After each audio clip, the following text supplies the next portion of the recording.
내가 진실로 진실로 너에게 이르노니 한 알의 밀이 땅에 떨어져 죽지 아니하면 한 알 그대로 있고 죽으면 많은 열매를 맺느니라. 아멘. 그리스도인의 영적 측면에 있어서의 죄가 뭘까? 네. 한마디로 간단하게 하면은 그리스도인의 죄. 우리가 생각하는 게 도덕적인 죄가 아니고 하나님께서 보실 때 하나님 앞에서 우리의 죄가 뭘까? 그리스도인이. 그는 자기를 위해서 사는 것이 죄입니다. 뭐라고요?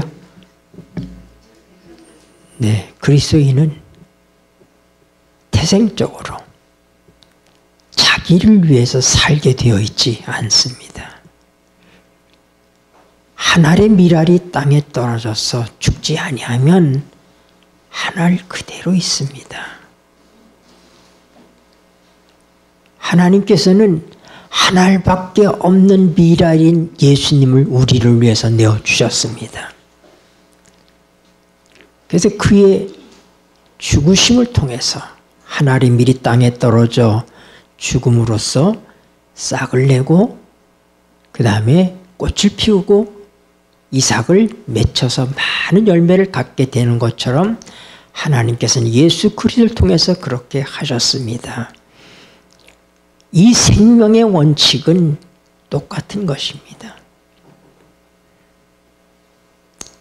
그러므로 예수님의 죽음을 통해서 하나의 밀알로 거둬진 우리들은 역시 우리가 희생함을 통해서 우리의 죽음을 통해서 열매를 많이 맺도록 하신 것이 하나님의 방법이고 하나님의 뜻입니다. 그러니까 죄라는 건 뭐예요? 하나님의 뜻에 어그러지는 것. 네. 하나님께서 계획하신 것과 거기에 미치지 못하는 것과 반대로 가는 것, 이것이 곧 뭡니까? 이게 죄다 이 말입니다. 그래서 죄라고 하는 단어가 하마르티아예요. 헬라어로 하마르티아인데 그거는 관역에서 빗나가다. 우리가 화살을 쏘잖아요. 화살을 쏘면 관역에 맞춰야 되는데 그 관역에 맞추지 않고 엉뚱한 데로 날아가는 것. 이게 하마르티아예요. 하나님의 관역, 하나님의 뜻에 맞는 삶을 살지 못하고 어떻게 해서요? 빗나가 버렸다 이 말입니다.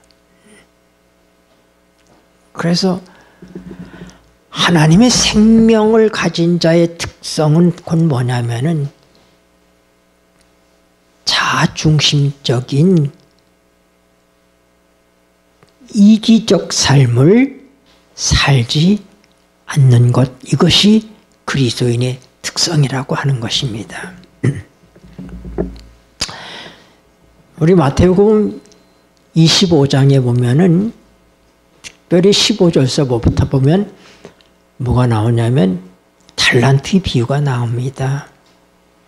주인이 먼 여행을 떠나면서 종들을 불렀습니다.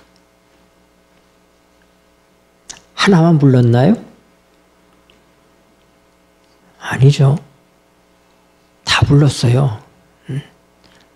대표적으로 세 사람을 얘기하고 있지만은 그러나 모든 종들에게 같이 그렇게 하셨을 겁니다. 특별히 세 명만 뽑아가지고 한 것이 아니라 주인이 없는 동안에 종들이 어떻게 행하고 살아야 될지에 대해서 그분이 임무를 주는 거예요. 근데 그냥 일을 시키는 것이 아니라 뭐예요? 달란트를 나눠줬어요. 돈을 줬습니다. 달란트란 얘기는 그건 뭐냐면 돈을 줬다는 얘기예요. 주인의 입장에서요. 그러나 이제 우리가 이 달란트라고 하는 것은 그건 하나님의 입장에서 보면 우리에게 여러 가지를 맡겨주신 것입니다. 그런데 어떤 사람에게는 5달란트를, 네, 그 당시에 달란트라고 하는 것이 적은 돈이 아닙니다. 네. 어떤 사람에게는 2달란트를, 어떤 사람에게는 1달란트를 주셨습니다. 왜 주었어요?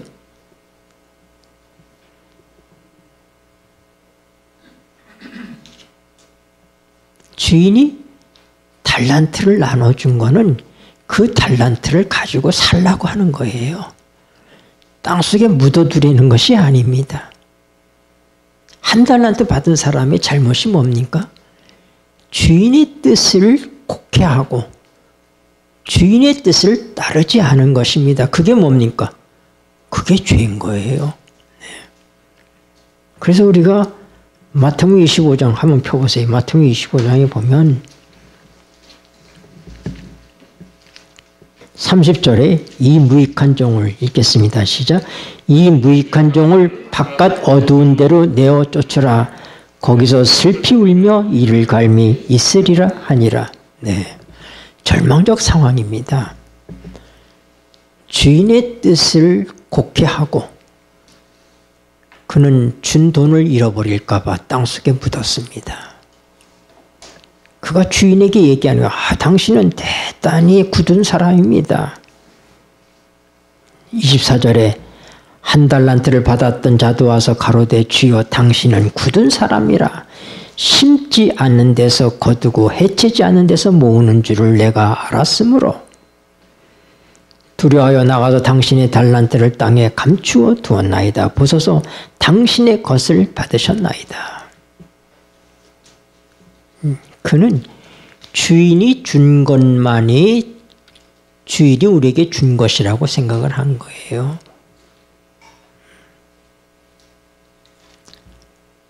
그러나 5달란트 받은 사람이 10달란트를 만들었습니다. 그건 누구의 것입니까? 주인의 것입니다. 주인의 뜻은 거기에 있는 것이다 이 말입니다. 2달란트 받은 사람이 몇 달란트를? 4달란트를 만들었어요. 그게 주인의 뜻이에요. 그래서 뭐라고요? 착하고 충성된 종이라고 얘기합니다. 내가 작은 일에 충성하였으며 내가 많은 것으로 네게 맡기리니 내 주인의 즐거움에 참여할지어다. 내게 이 달란트에서 우리가 배워야 될 많은 것들이 있는데 5달란트 받았던 사람이나 2달란트 받았던 사람이 한 사람은 5달란트를 만들어서 10달란트가 됐습니다. 그래서 2달란트 받은 사람은 4달란트를 만들어서 그러면 결과적으로 놓고 보면 얼마예요? 절반도 못 미치잖아요. 그렇죠? 네. 그런데 상은 똑같다고 하는 거예요. 10달란트를 받은 종에게도 주인이 이르되 잘하였도다 착하고 충성된 종아 내가 작은 일에 충성하였으며 내가 많은 것으로 내게 맡기리니 내 주인의 즐거움에 참여할지어다. 23절에는 그 주인이 이르되 잘하였도 착하고 충성된 종아 내가 작은 일에 충성하였으며 내가 많은 것으로 내게 맡기리니 내 주인의 즐거움에 참여할지어다 하고 여기서 우리가 알아야 될 것들은 뭐냐면 상이 똑같다고 하는 측면과 5달란트를 맡은 사람과 2달란트를 맡은 사람이 우리가 놓고 볼 때 일의 경중을 놓고 볼 때 일의 대소를 놓고 볼 때 이거는 큰 일을 맡긴 것이고 이건 좀 작은 일을 맡긴 것이라고 생각할 수 있지 않습니까? 그런데 주인의 말은 뭐냐면은 내가 작은 일에 충성하였으며 우리는 크고 작은 것을 생각함에 있어서의 단위를 생각하는 것입니다. 단위를. 네.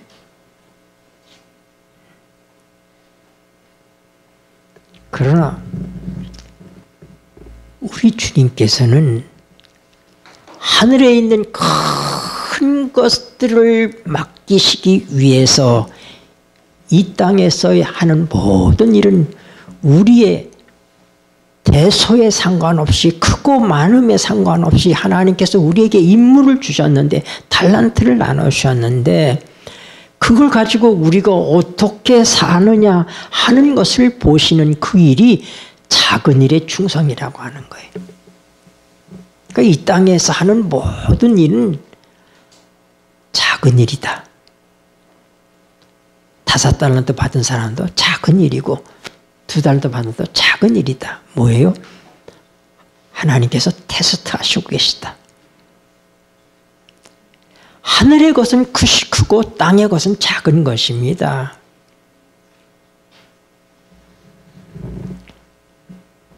우리가 또 다른 비유에서 보면은 이 불의의 제물로 친구를 사겨라 이런 말씀 있잖아요. 그렇죠? 한 종이 청지기가 게으름을 피고 자기를 위해서 사는 거예요. 잔치 벌리고 술잔치하고. 청지기는 어떻게 보이면 주인처럼 보여요. 주인은 안 나타납니다. 청지기가 주인처럼 살아가는 거예요. 주인이 청지기에게 모든 것을 주인처럼 하도록 맡겨줬습니다. 그런데 이 청지기는 자기의 뜻대로 사는 것이 아니라 다른 점이 뭐냐면은 주인의 뜻을 받들어서 사는 것입니다.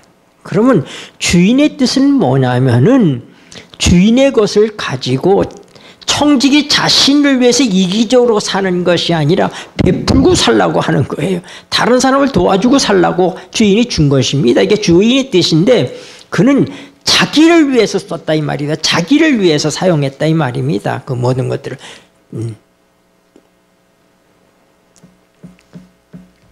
주인이 그를 자르려고 하니까 그만두게 하겠다고 하는 얘기를 듣더니 그거 생각하니까 내가 이제까지 편하게 살았는데 내가 뭐 손에 흙을 묻힐 수 있나 물을 묻힐 수 있나 내가 할 일이 아무것도 없다 이 말이. 그래서 그가 궁리를 한 것이 뭐냐면 빚쟁이들을 불러서 주인에게 빚진 자들을 불렀습니다. 불러가지고 뭐예요? 너는 곡식 얼마를 빚졌느냐? 아이 제가 쌀 100가마를 빚졌습니다. 그럼 50가마라고 써라. 여러분 이 청지기가 잘한 것 같아? 잘못한 것 같아? 주인의 입장에서 놓고 보면은 또 불러가지고 야 너 기름 얼마나 빚졌냐? 아 제가 100마리 빚었. 아 그럼 80마리라고 그래라. 내가 20마리 깎아줄게. 그렇게 막 빚을 깎아주는 거예요. 그러면 어떻게 해? 자기가 그만두게 됐을 때 그들을 찾아가면 나를 그들이 선대해 주겠지. 응? 그래가지고 그렇게 일을 벌린 거예요. 벌리니까 주인이 불러가지고 알아서 다 주인이 모르는 게 없어요. 주인은 다 알죠. 사실. 응? 하나님은 다 아십니다. 우리가 하는 것에 대해서. 네? 응. 그래서 이제 주인이 그 얘기를 다 듣고 난 다음에 불러서 요놈의 자식 너 왜 내 재산을 축내고 있어. 누가 마음대로 깎아주라고 그랬어. 그렇게 나와야 될 거 아닙니까? 그렇죠. 당연히 이야기 스토리가 그렇게 흘러가야 될 거 아니에요. 그런데 주인이 뭐라고 그러냐면은 아, 내 종이 아주 지혜롭게 행하고 있다. 내 종이 잘하고 있다 이 말입니다. 그게 주인의 뜻인 거예요. 주인이 가진 것을 하나님의 뜻은 뭐냐면 우리에게 어떤 것들을 맡겨주셨습니다. 근데 그걸 가지고 뭐라고요? 어려운 사람들을 위해서 살라고 그렇게 맡겨주셨는데 그걸 뭐냐면 이게 내 거인 줄 알고 그냥 나만을 위해서 썼다 이 말입니다. 그냥 술잔치 벌리고 말이에요. 화랑망탕하고 이렇게. 근데 나중에 어떻게 돼? 그가 그것을 사람들에게 선을 베푸르니까 주인이 뭐라고요? 아, 그거 참 지혜롭게 한다, 그 녀석이.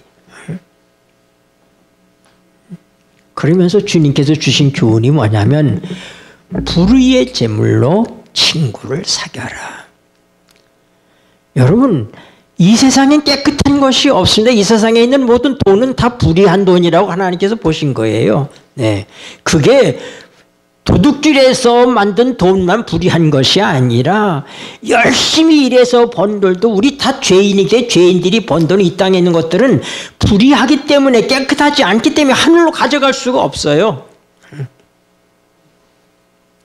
이것은 이 땅에서만 있다가 없어질 것들이다 이 말입니다. 이 땅에 하나님께서 잠깐 맡겨놓은 것들이다 이 말입니다. 그러므로 이 불의한 재물을 어떻게 하라고요? 친구를 새끼라고요.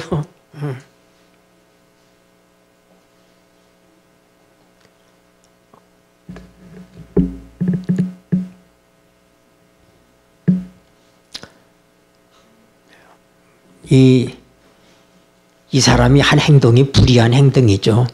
예. 이 사람이 자기 것 아닌 가지고 인심을 썼잖아요. 근데 이 세상에서 돈을 벌지만은 큰 돈을 번 사람 치고 불법 안 하는 사람들이 있나요? 다 불의한 돈인 것입니다. 이 세상에 있는 돈은 다 불의한 것들이에요. 갖고 갈 것이 아닙니다. 우리의 집에 가지고 갈 것이 아닙니다. 마찬가지로 우리의 삶 자체가 그런 거예요. 우리의 삶 자체를 하나님께서 우리에게 맡겨주셨어요. 우리는 하나님이 보실 때 하나밖에 없는 미랄처럼 우리 각자를 보신다고 하는 거예요. 예수님은 하나의 미랄로 보시는 것이 아니라 우리 각자를 하나님께서는 하나의 밀. 그래서 우리가 영감의 글에 보면은 무슨 말이 있어요? 하나님께서는 이 지구상에 오직 나 하나만 존재한다고 할지라도 나 하나를 위해서 예수님이 어떻게 했다고? 십자가에 달려 죽으셨을 거라고. 우리 각자는 하나님 앞에 뭐라고요? 하나의 미랄이다. 하나의 미랄. 김영수라고 하는 존재는 하나님 앞에 오직 하나의 미랄일 뿐입니다. 하나의 나 같은 존재 또 없어요. 네. 유일무이한 지금 세상에서도 미래의 세상에서도 과거의 세상에서도 나는 하나님에게서 오직 하나의 미랄이다 이 말입니다. 나 말고 다른 존재가 있을 수가 없잖아요. 나를 대신할 존재가 하나님에게 있어서 나를 대신할 존재가 없다 이 말입니다. 나는 하나래요. 하나. 하나님에게 하나밖에 없는 나를 하나님이 나 하나를 보시고 계신데 예수님이 하나밖에 없는 미랄인 예수님을 우리 위해서 내어주셨기 때문에 그래서 하나님께서 또 하나의 하나를 가지신 거예요.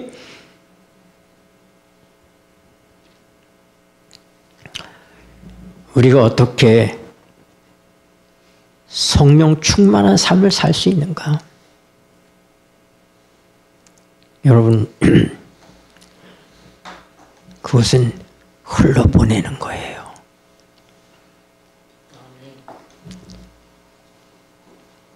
열처녀의 비유가 뭐예요? 기름을 가지고 넉넉한 기름을 여분의 기름을 가지고 있어서 그 기름 뭐예요? 성령이잖아요. 슬기로운 처녀는 하나님의 성령과 교제를 하고 살아가는 충분한 교제. 그러니까 다섯 처녀도 근근한 교제를 한 거예요. 기름이 약간 있었잖아요. 그게 그러나 다른 점 뭐냐면은 하나님의 성령과 충분한 교제를 가지고 충분한 기름의 양을 가지고 있었다. 이거 다섯 실기로운 다섯 처녀가 그렇게 하나님의 성령과의 풍성한 교제를 갖는 사람, 성령 충만한 경험을 갖는 사람들. 근데 성령 충만한 경험을 갖는 것을 달란트의 비유로는 어떻게 했냐면은 하나님의 성령을 통해서 우리가 어떤 인생을 사느냐 이 말입니다. 얼마나 이 하나의 미랄이 많은 미랄을 만드느냐 이 말입니다. 5달란트가 똑같은 5달란트가 되게 한다 이 말입니다. 그러니까 하나님께서 우리에게 성령을 더 많이 부어주시는 이유는 뭐예요? 더 많이 열매를 맺도록 하기 위해서 그렇게 하시는 거다 이 말입니다. 그것이 열처녀의 비유의 얘기가 달란트의 비유에서 1차 설명이 되는 거예요. 그러니까 성령을 왜 주셨다? 달란트가 성령이에요. 다른 말이 아닙니다. 하나님께서 풍성한 그런 성령의 은사를 우리에게 주신 것은 뭐라고요? 열매를 맺기 위한 것이다. 열매를 맺을 것이다. 근데 그것이 더 자세한 설명이 뭐예요? 양과 염소에서 드러나는 거예요. 그 양과 염소에서부터 그럼 하나님의 성령을 통하여서 이 성령 충만한 삶을 살아가는 달란트를 잘 활용하는 성령을 통해서 우리가 하나님의 뜻을 잘 구현하는 그런 사람들의 삶의 모습이 뭔가 봤더니 그게 곧 뭐라고요? 지극히 작은 자들에게 어떻게 살았느냐 그들의 삶의 모습인 거예요. 예수님께서 양에게 얘기하기를 내가 벗었을 때 입혀줬고 목마를 때 마시게 했고 배고플 때 먹게 해줬고 옥에 갇혔을 때 나를 돌아보았다. 나라고 표현해. 예수님이라고 표현해요. 그랬더니 이 양에 속해 된 사람 오른편에 있는 사람들이에요. 오른편. 양과 염소는 이것은 하늘과 땅처럼 이게 영원과 영멸로 갈라지는 거예요. 이건 비슷하죠. 양과 염소가 비슷하지만 그 운명이 영원히 갈라진 운명이에요.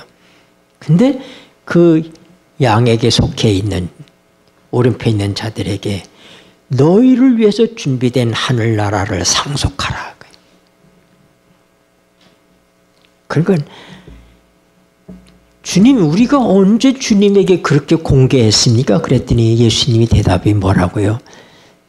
너희가 지극히 작은 자 하나에게 한 것이 곧 내게 대해서 한 것이니라.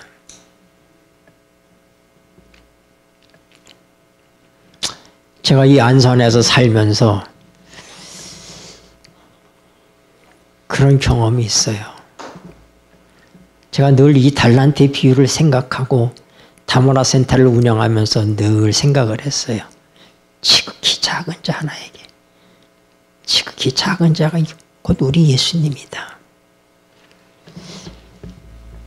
한 번은 한 친구가 저한테 와서 월급 줄 돈이 없다고 급하게 500만 원만 빌려달래요. 딱 해서 일주일만 있으면 갚을 수 있다고. 제가 그 사정을 대충 알기 때문에 없지만 제가 어떻게 해서 500만 원을 빌려줬습니다. 근데 일주일이 아니라 몇 달이 지나가도 전혀 갚을 형편이 안 되겠죠. 갚을 생각을 안 해요. 네. 근데 그 다음 해인가 또 급하게 쫓아왔어요. 갑자기 주인이 집을 비우라고 그러는데 나가야 되는데 보증금이 없다는 거예요. 보증금이 지금 모자라가지고 지금 그걸 갖다가 이렇게 어떻게 해서 대출을 받으려고 했는데 또 자격이 안 돼가지고 지금 당장 지금 나가야 되는데 돈이 또 500이 모자란다는 거예요. 그래서 내가 당장 길거리에 나가게 됐다고 그러니까 어떻게 또 500을 만들어서 줬습니다. 지금까지 제가 못 받았어요. 근데 그 친구가 변호사법 위반 같은 그런 문제로 인해 가지고 큰 집에 들어가게 됐어요. 그래서 어려움을 겪고 있는데 내가 부인하고 통화를 하라 보니까 변호사비가 없다는 거예요. 변호사비가. 네. 근데 그때 제 생각에 내가 갇혔을 때 돌아보고 오죽하면 목사한테 돈을 빌려가고 안 갚을까. 그래서 내가 좀 돕겠다고 그랬더니 그 부인이 자기가 어려우니까 목사님 절 도와주세요. 그러더라고요. 그래서 내가 그거 아니고 이 사람 변호사를 얻어서 빨리 끄집어내야 될 거 아니냐. 그러니까 변호사의 통장을 알려달라 그래서 내가 변호사의 통장에다가 얼마의 돈을 넣어줬어요. 내가 갇혔을 때 나를 돌아보았고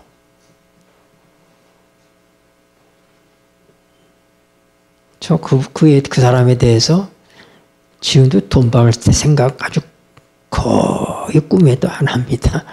그 이미 끝난 거예요. 그 대신 그 사람이 엄청 나한테 잘했어요.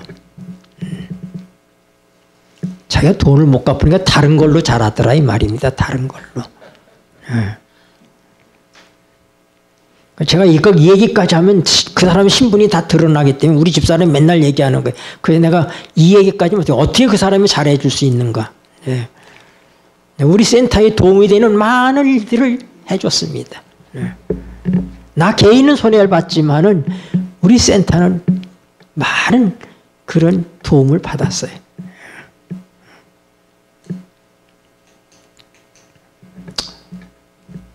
또 한 분은 대단한 사업을 하던 분인데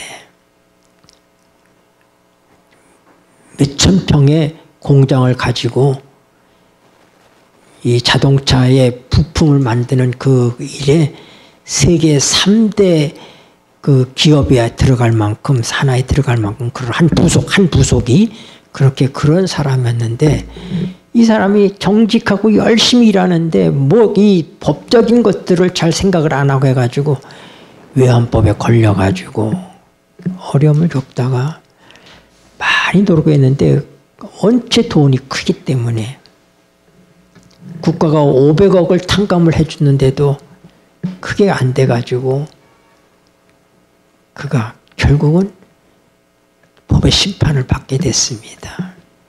뭐 해외로만 늘 돌고 엄청난 사업을 하던 사람이에요. 근데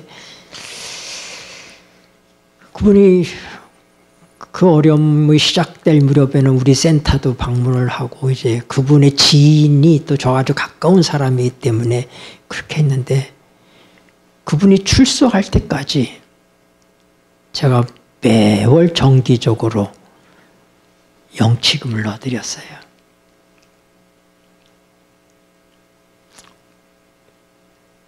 왜냐? 내가 갇혔을 때 내가 돌아보았고 나 그 사람하고 나하고 뭐 어떤 특별한 어떤 그런 관계가 뭐 이렇게 형성되고 내가 그분한테 뭐 도움을 받은 일도 없고 그런 것도 없습니다. 그러나 내가 아는 사람 가운데 그런 어려움을 겪는 사람을 볼 때 내가 갇혔을 때 돌아보았고 지금도 우리가 이 작은 교회를 운영하고 있지만 저는 부지런히 제 주변을 살핍니다. 그래서 어려운 사람이 있으면 어떻게 해서든 돕기 위해서 하는 거예요. 흘러보내는 것입니다. 흘러보내는 거예요.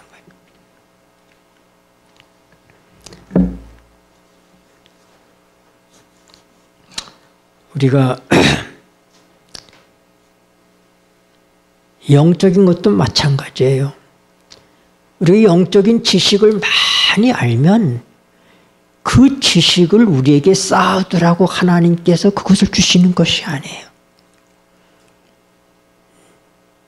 우리 교회가 영적인 지식이 많은 교회입니다.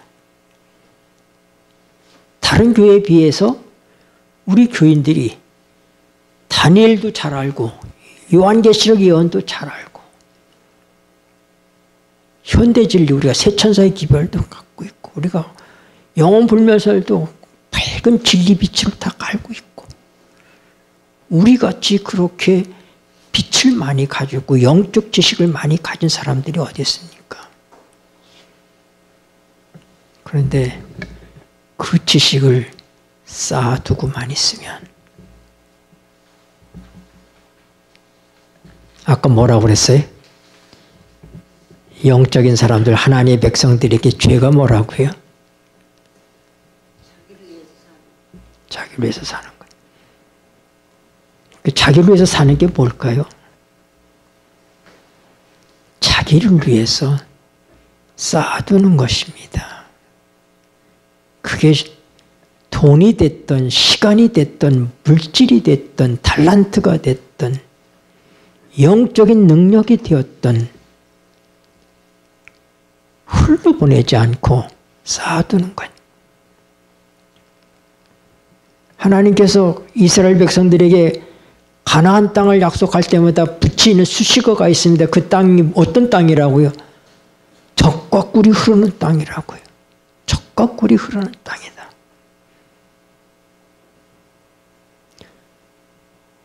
젖과 꿀이 흐른다는 건 땅바닥에 젖과 꿀이 흐른다는 게 아니에요.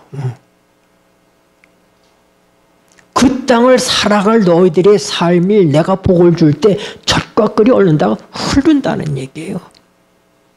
흘러가게 한다.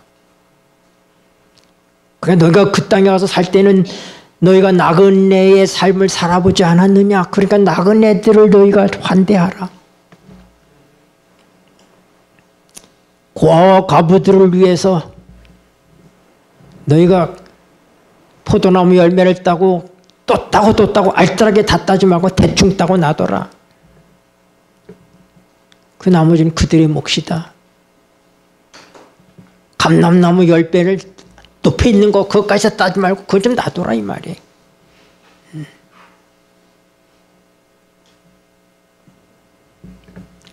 내 동포에게 돈을 꿔주거든 이자 받지 마라.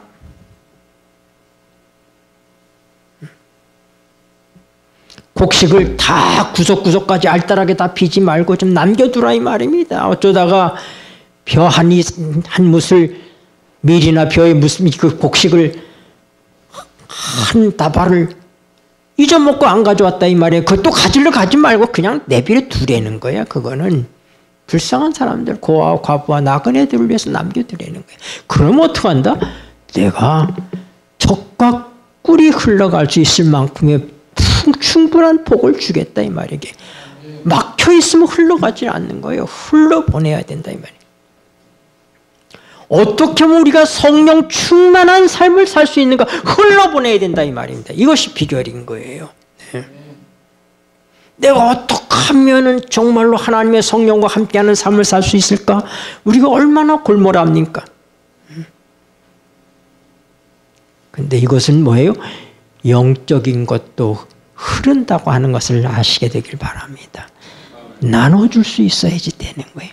왜 사도 바울이 내가 빚진 자라고 얘기했는가? 사도 바울이 무슨 돈이 많이 있어서 그가 이 돈이 필요해가지고 사람들에게 돈을 많이 구하고 빚을 졌을까?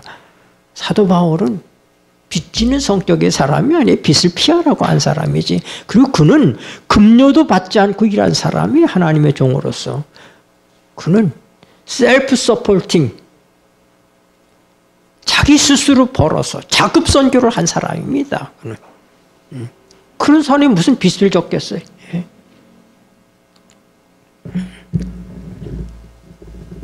그런데 그는 무슨 빚을 졌다는 거예요? 영적인 빚을 진 거예요. 그는 하나님의 은혜를 많이 받았고 성령 충만한 경험을 많이 갖고 있고 영적 지식이 그에게 많고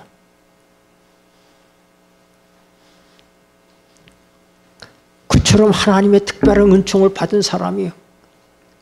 많지 않기 때문에 그는 자기보다 못 가진 사람들, 영적 경험이 자기보다 못한 사람들에 대해서 나는 빚졌다 이 말입니다. 우리는 새 천사의 기별과 특별히 안식일의 진리를 알고 있는 사람들입니다. 그럼 이 땅에 수많은 그리스도인 가운데 우리는 어떤 사람이 우린 장로교이나 감리교이나 이런 많은 사람들을 볼 때 우리는 뭐라고요? 그들에게 빚지고 있다는 생각을 가져야 되는 거예요.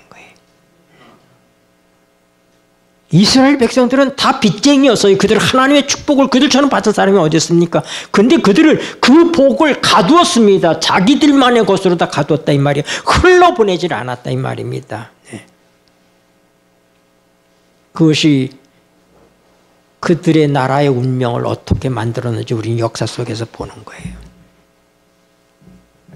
오늘 우리가 성령 충만한 삶을 살길 원한다면 어떻게 해야 된다? 흘러보내야 된다. 이제 본론과 결론이 남아있는데 갑자기 서론을 하다 보니까 30분이 됐네요. 시간이. 응? 네, 이 영적인 모임이라고 하는 거, 우리들이 갖는 이 예배나 이 영적인 모임은 그것은 영과 영의 교제입니다. 제가 많은 교회를 다니지 않았습니까? 제가 심무한 교회들도 여러 교회지만 집회도 또 제가 얼마나 많이 다녔어요. 사경회도 가고 전도회도 가고 또 뭐 특별 부흥회도 가고 뭐 하나님 은혜로 저는 전국을 다 다녀볼 수 있는 많은 기회를 가졌어요. 우리 대개 한 합회 영역 안에서만 교류가 이루어지는데 하나님 은혜로 제가 충청합회도 불러서 가고 영남도 가고 호남도 가고 이렇게 많이 하나님 은혜로 복음을 전할 수 있도록 그런 기회들을 많이 주셨습니다.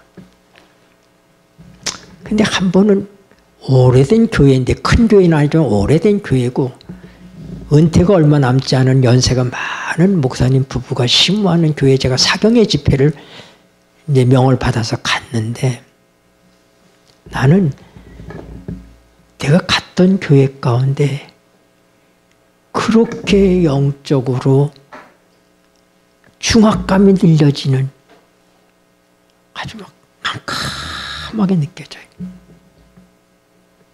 말씀을 전할 수 없을 만큼 그렇게 저의 영을 억압하는 그런 분위기를 느껴본 일이 없어요.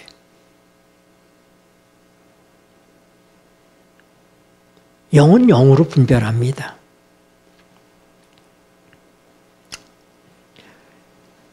정말 열심히 기도하면서 며칠 동안 말씀을 전하고 난 다음에 조금씩 그런 어둠이 걷히고 교인들의 얼굴이 밝아지면서 말씀을 받아들이는 그런 모습을 봤습니다.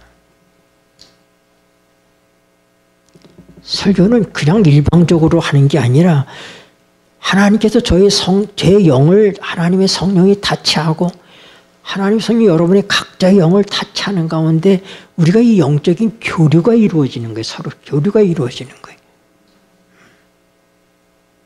그래서 여기에 설교자의 영이 닫혀 있다고 그러면 이건 심각한 거예요. 그러니까. 또 말씀을 듣는 회중들의 마음이 무겁고 영이 닫혀 있으면 말씀이 들어오질 않습니다. 그리고 그것이 다른 사람에게까지 영향을 미치고 어떻게 돼? 설교자에게도 압박이 온다고 하는 거예요.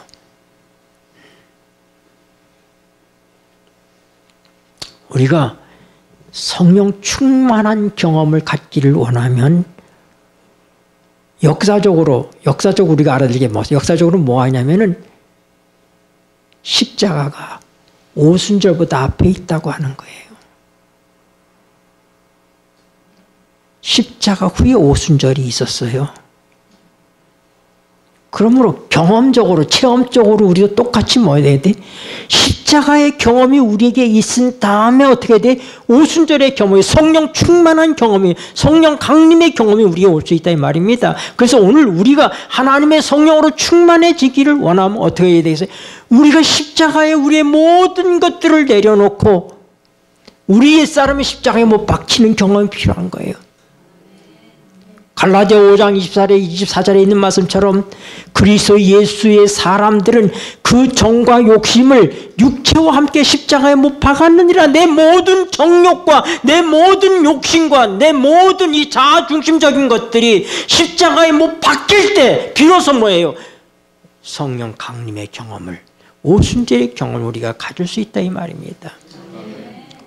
오늘 우리에게 성령 충만한 그런 경험이 필요하고 그것을 원하고 있는데 여러분의 삶 속에 하나님의 성령께서 내게 오시지 않는 것 같고 응답하지 않는 것 같고 성령은 우리 안에 와 계십니다. 우리가 아니라 우리 선택한 게 아니라 이미 하나님께서 예수 그리스도의 십자가와 부활과 승천을 통해서 높아지셨기 때문에 그 은혜로 성령은 우리에게 와 계셔요. 내가 지지난 시간에 이 영에 대한 것 같이 해서 우리가 말씀할 때 고린도 교인들이 어때서 육에 속한 고린도 교인이라고 그랬잖아요. 그러나 그들에게 뭐라고 그랬어요? 너희가 하나님의 성전인 것을 알지 못하느냐? 너희가 성령의 전이다. 그들이 교회 안에서 나는 바울파다, 나는 아볼로파다, 나는 게바파다, 나는 예수당이다 하고 그렇게 분열하고 싸우고 있는 교회인데도 불구하고 뭐라고요? 너희가 하나님의 성전인 것을 알지 못하느냐? 하나님의 성령이 너희 안에 계신 걸 알지 못하느냐? 하나님의 성령을 우리가 선택한 것이 아니라 하나님의 은혜로 선물로 우리가 거듭날 때 우리에게 오신 것입니다. 단지 우리가 육신적인 것들로 인해서 성령과 영과 육은 물과 기름과 같기 때문에 우리의 육적인 것들에 의해서 우리의 아직과 우리의 생각과 우리의 지식과 우리의 감정과 우리의 의지가 하나님의 성령의 역사를 파이프가 깨끗하지 못하고 막혀 있으면 물이 안 흐르는 것처럼 그렇게 돼 있는 거예요. 그래서 우리가 어떻게 되겠어요? 우리가 정말로 십자가의 경험을 깊이 할 필요가 있습니다. 아까도 우리 집사람이 얘기했지만은 세천사의 사람들이 와서 신천지, 세천사에 들은 신천지 사람들이 와서 그 사람들을 알았지만 나그네를 대접하라고 그랬으니 제가 오면 열심히 대접을 했습니다. 과일을 깎아서 주면은 한 개도 안 넘기고 정말 배고팠던 사람들처럼 먹습니다. 주는 족족 다 먹습니다. 밥을 먹자 그러면 거절하는 일이 없습니다. 제가 사서도 먹이고 여기서 같이 준비해서도 먹고 무진장 대접을 했습니다. 네. 그러면 잘 쉬다 가라고. 그렇게 대접하고 저는 제 방에 들어가서 제 할 일을 했습니다. 또 와요. 또 와서 또 옷도 한 개씩 사고. 그러면 열심히 제가 대접을 했어요. 그냥 나그네로서. 근데 언제서부턴가 성경을 가르쳐 달라고 그러더라고요. 그리고 이 사람들이 은근히 나를 어디로 끌고 가려고 그래요. 뭐 무슨 대회가 있는데 어디서 뭐 이렇게 사람들이 이렇게 많이 모이는 대회 있는데 거기 좀 참석 좀 하자고 그러고. 내가 몇 번 단호하게 얘기했습니다. 내가 여러분을 대접하는 것은 내가 그리스도인으로서 나그네를 대접하는 마음으로 대접하는 것이지 내가 신천지가 관심 있어서 그러는 것도 아니고 난 신천지 싫다. 그러니까 나를 끌고 가려고 거기는 종교적인 것과 상관없는 것입니다. 그 쓸데없는 얘기하지 마라. 우리 교회 교단 안에도 많은 기관이 있다. 많은 단체들이 있다. 내가 이사로 있는 ICC 코리아라고 하는 세계 이 고아 기구가 있다. 그거는 뭐 세상 사람들도 같이 이사들 하고 다 이렇게 해서 우리가 자금을 모아서 고아 사업을 하지만 그러나 그 뿌리는 우리 대청에 있다. 우리 교회 안에 있는 산하 조직이다. 전 세계적인. 내가 다 안다. 그런 생리를 다 안다. 당신들이 거기에서부터 신천지의 어떤 것들을 얘기하지 않아도 신천지가 기획해서 하고 있는 대회가 아니냐. 그 뿌리가 어디냐. 거길 왜 날 끌고 가려고 그러느냐. 난 평생 이 교회에서 충성한 사람이고 난 내가 갖고 있는 진리에 충실한 사람이고 내가 정색을 하고 몇 번 얘기했어요. 근데 언젠가 성경을 공부하자고 그래서 좀 찜찜하긴 하지만 그래도 또 모르잖아요. 또 목사가 성경 공부하자는데 안 가르칠 수는 없잖아요. 또 이 영혼을 하나님께서 주실지 안 주실지 모르니까. 그래서 열심히 공부를 가르치는데 열심히 적고 사진 찍고 막 이래. 그러니까 그걸 보니까 그걸 다 보고하는 거예요. 그걸 다 보고하는 거예요. 그러니까 마음은 다 콩밭에 가 있는 거야, 이 사람들이. 그러니까 제 영이 많이 거슬려요. 또 집중도 안 하고 졸기 때문에 내가 또 먹을 것 갖다 주고 그랬더니 먹을 건 다 먹는데 중요한 얘기할 때 보면 자고 있어요. 이렇게 자고 있어요.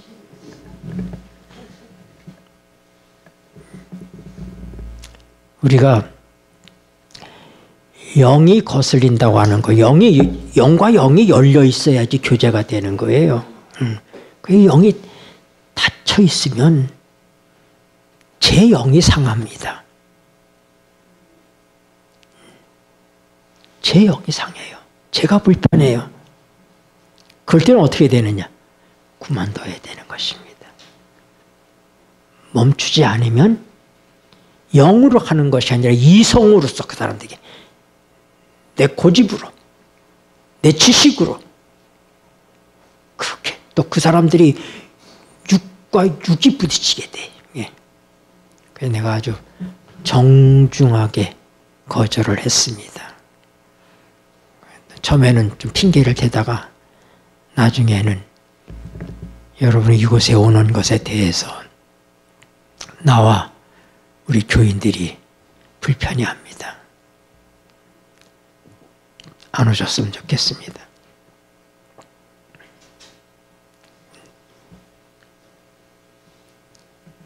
이게 개인 전도할 때 특별히 느끼는 건데 보면은 개인 전도할 때 그 사람의 영이 열리지 않으면 이 영이 참 답답함을 느껴요. 그래서 우리가 사람을 접촉하고 말씀을 전할 때는 기도를 많이 해야 됩니다. 기도를 많이 하고 우리의 영을 풀어놓아야 돼. 내 영을 자유롭게 하나님께 드릴 때 하나님의 성령이 내게 역사할 수 있는 거예요. 내가 내 영의 그릇을 비워놓지 않으면 거기에 내 것으로다가 내가 저 사람을 전도해서 침례자를 내야지 하는 이런 인간적인 생각들이 그 속에 들어가 있으면 이게 그릇이 빈 게 아니에요. 목회자도 똑같아요. 내가 여러분들을 위해서 설교를 준비하면서 다 이번 주일에 설교를 잘 준비해서 설교를 하면 사람들이 다 좋아하고 내가 인기가 있어지겠지.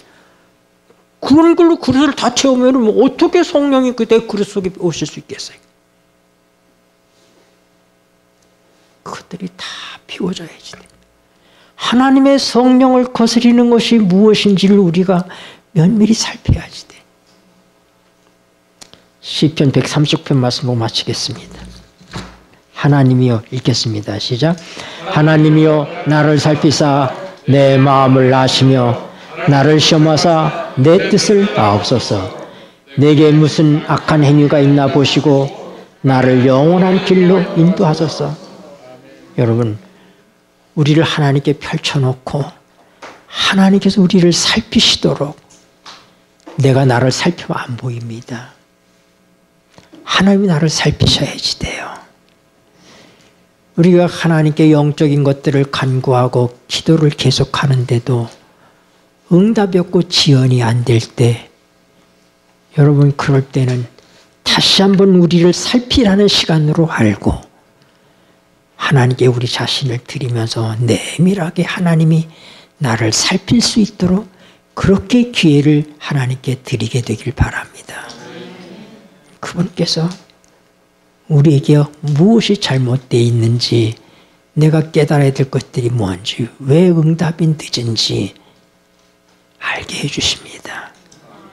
이런 문제들이 해결되면 하나님의 영이 역사하시는 건 문제가 없는 거예요. 하나님의 바로 응답이 옵니다. 제가 그냥 읽기만 하겠습니다. 시편 36편 9절에 보면은 대저 생명의 원천이 주께 있사오니 주의 광명 중에 우리가 광명을 보리이다. 생명의 근원이, 생명의 원천이 하나님께 있습니다. 그러므로 우리는 빛이 필요해요. 빛이 있어야 보죠. 여기 주의 광명 중에 앞에 나오는 광명은 주님의 광명입니다. 주님의 광명이 있어야 우리가 광명을 보는 것입니다. 주의 광명 중에 우리가 광명을 보리이다. 기도하시겠습니다. 고마우신 하늘 아버지, 우리 주님이 한 알의 밀알이었지만 한 알 그대로 있었으면 우리에게는 희망이 없었을 것을 주님의 십자가의 죽으심을 통해서 이제는 우리도 생명 있는 주님의 또 하나의 한 알이 밀알이 되게 해주신 것 인하여 감사를 드립니다. 이제 우리도 한 알 그대로 있을 것이 아니라 그것이 곧 하나님께 대한 불충이고 죄라는 사실을 알게 해주셔서 우리를 내어드림을 통해서 하나님 민날의 죽음으로 많은 이삭을 맺는 똑같은 생명의 법칙이 영적인 법칙인 것을 깨닫게 해주시고 그 법칙대로 살게 하여 주시옵소서. 우리가 알고 있고 우리가 가진 것들을 가둬두지 말게 하시고 흘려 보내게 하여 주시옵소서. 그럴 때 우리가 더욱더 성령 충만한 경험을 갖게 된다 하셨사오니 주여 흘러보냄을 통해서 더 풍성한 복을 받게 하여 주시옵소서. 예수님의 이름으로 기도드립니다. 아멘. 세상을